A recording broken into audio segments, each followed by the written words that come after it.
جو مخلوق زمین پر ہے سب کو فنا ہونا ہے، اور تمہارے پروردگار ہی کی ذات جو صاحب جلال و کرم ہے باقی رہے گی۔ تو تم اپنے پروردگار کی کون کون سی نعمت کو جھٹلاؤ گے؟ شروع اللہ کا نام لے کر جو بڑا مہربان نہایت رحم والا ہے۔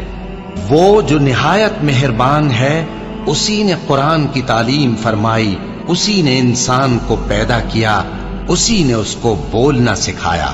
سورج اور چاند ایک حساب مقرر سے چل رہے ہیں، اور بوٹیاں اور درخت سجدہ کر رہے ہیں، اور اسی نے آسمان کو بلند کیا اور میزان عدل قائم کر دی کہ اس میزان میں حد سے تجاوز نہ کرو، اور انصاف کے ساتھ ٹھیک تولو اور تول کم مت کرو۔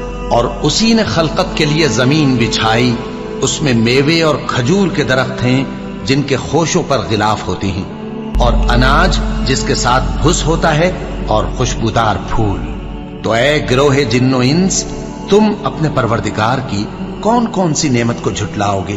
اسی نے انسان کو ٹھیکرے کی طرح کھنکھناتی مٹی سے بنایا، اور جنات کو آگ کے شعلے سے پیدا کیا۔ تو تم اپنے پروردگار کی کون کون سی نعمت کو جھٹلاؤ گے؟ وہی دونوں مشرقوں اور دونوں مغربوں کا مالک ہے، تو تم اپنے پروردگار کی کون کون سی نعمت کو جھٹلاؤ گے؟ اسی نے دو دریا رواں کیے جو آپس میں ملتے ہیں، مگر دونوں میں ایک آڑ ہے کہ اس سے تجاوز نہیں کر سکتے۔ تو تم اپنے پروردگار کی کون کون سی نعمت کو جھٹلاؤ گے؟ ان دونوں دریاؤں سے موتی اور مونگے نکلتے ہیں، تو تم اپنے پروردگار کی کون کون سی نعمت کو جھٹلاؤ گے؟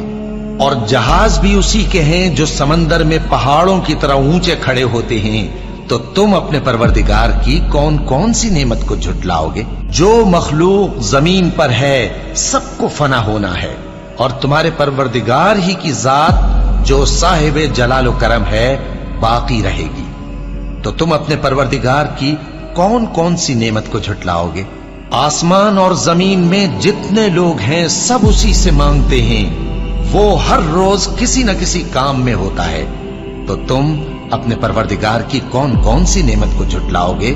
اے دونوں جماعتوں، ہم ان قریب تمہاری طرف متوجہ ہوتے ہیں، تو تم اپنے پروردگار کی کون کون سی نعمت کو جھٹلاؤ گے؟ اے گروہ جن و انس، اگر تمہیں قدرت ہو کہ آسمان اور زمین کے کناروں سے نکل جاؤ تو نکل جاؤ، اور زور کے سوا تو تم نکل سکنے ہی کہ نہیں، تو تم اپنے پروردگار کی کون کون سی نعمت کو جھٹلاؤ گے؟ تم پر آگ کے شعلے صاف اور دھواں ملے چھوڑ دیے جائیں گے، تو پھر تم ان کا مقابلہ نہ کر سکو گے۔ تو تم اپنے پروردگار کی کون کون سی نعمت کو جھٹلاؤ گے؟ پھر جب آسمان پھٹ کر تیل کی تلچھٹ کی طرح گلابی ہو جائے گا تو وہ کیسا ہولناک دن ہوگا۔ تو تم اپنے پروردگار کی کون کون سی نعمت کو جھٹلاؤ گے؟ تو اس روز نہ تو کسی انسان سے اس کے گناہوں کے بارے میں پرسش کی جائے گی اور نہ کسی جن سے۔ تو تم اپنے پروردگار کی کون کون سی نعمت کو جھٹلاؤ گے؟ گناہگار اپنے چہرے ہی سے پہچان لیے جائیں گے، تو پیشانی کے بالوں اور پاؤں سے پکڑ لیے جائیں گے۔